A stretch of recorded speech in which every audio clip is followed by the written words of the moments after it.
अमरावती जिल्ह्यामध्ये वादळी वाऱ्यासह जोरदार गारांचा पाऊस। अंजनगाव सुर्जी तालुक्यामधील पथरोटमध्ये जोरदार गारपीट। आंबा, संत्रा, केळी, लिंबू पिकाला जोरदार फटका। जळगावच्या रावेरमध्ये अवकाळी पावसासह गारपीट। अवकाळी पावसामुळे शेती पिकांना मोठा फटका।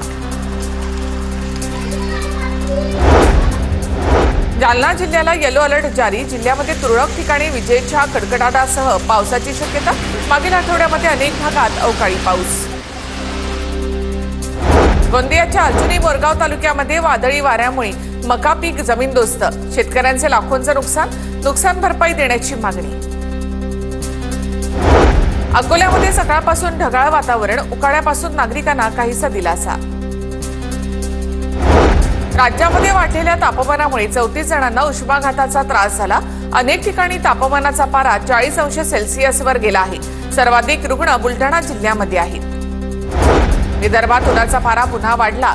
नागपूर, अकोला, यवतमाळचा पारा 42 अंशांवर। कडक उन्हामुळे दुपारच्या वेळेस शहरातील सिग्नल बंद।